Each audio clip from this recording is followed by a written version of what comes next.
Hi friends, welcome back to Flow with River.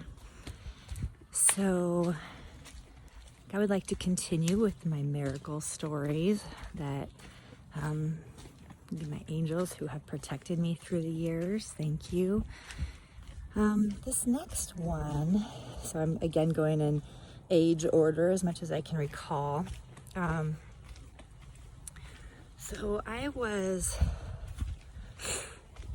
So again, I grew up an athlete, and I had a deviated septum when I was a kid. Now, a deviated septum is when your nose here, it kind of like, it develops cartilage right here, kind of at the top of your nose. So, for example, both my grandma and I believe my dad and my grandma's dad have this kind of cartilage right here that kind of has like a bump out. And so I had that. Now, deviated septum doesn't necessarily have to be a bad thing, but when you're an athlete, basically half of my nasal passage was closed off. So, running I didn't get the oxygen, so I would like wheeze and pan. It was like, it sucked. Like I couldn't get the oxygen. So I got a surgery. I believe I was 14. Now, what they do for the deviated septum is they go in and they scrape out the cartilage. They reset your nose, because my nose was kind of like at an angle, so they kind of like break it, and then they stuff your entire sinus cavities with gauze, and you have to let it heal for I don't remember how long, and then you have to pull the gauze out that I swear is longer than your intestines. So back in the 80s, when I was 14 and they did this surgery, they did it in the doctor's office, and they didn't use anesthesia. It was just an office procedure that they would, back in those days, they tapped your nose with cocaine and up here. And what that did is it would open up the passageways and it would stop the bleeding. And it would numb it and deaden it, I guess. But I happened to be one of those rare people who are deathly allergic to cocaine. It's kind of funny because previous to my surgery, one of my favorite college basketball players tried cocaine for the first time and died. So this is a thing.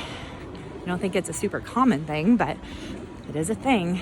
And so my mom was there with me in the room. I don't remember any of it because they tapped my nose with cocaine, and I don't do drugs, especially back then. I guess my mom said that I started saying, I'm flying. I thought that I was flying around the room. And then I started vomiting massive amounts of blood, and then I died. And they had to jump start me, with the little jing things.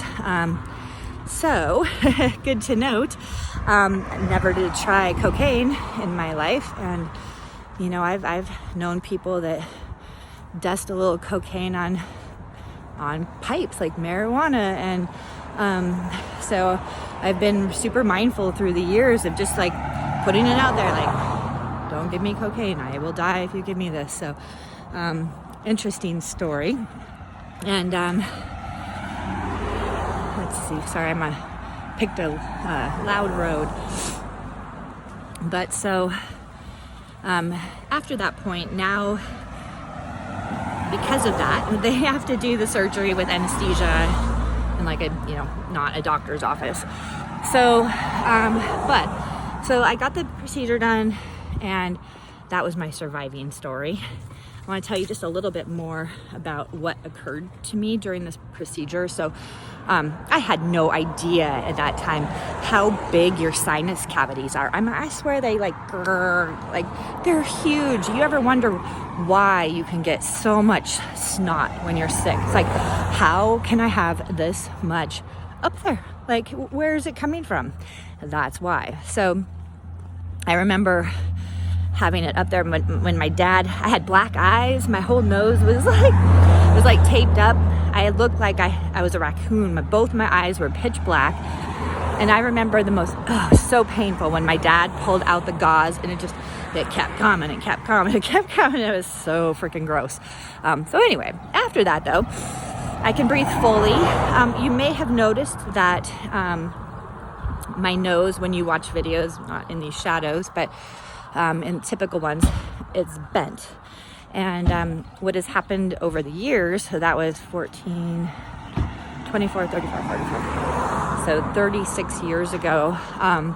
So what has happened over time is that the cartilage in my nose has shifted. So some of it has come here. It has broken. I have gotten whacked in the nose many times with volleyballs and just random lifing.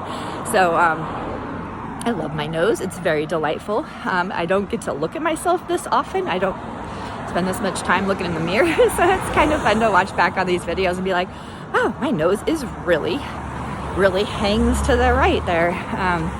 So anyway, that's my story, and I am now getting into the place of traffic, and I'm gonna go get myself a juice.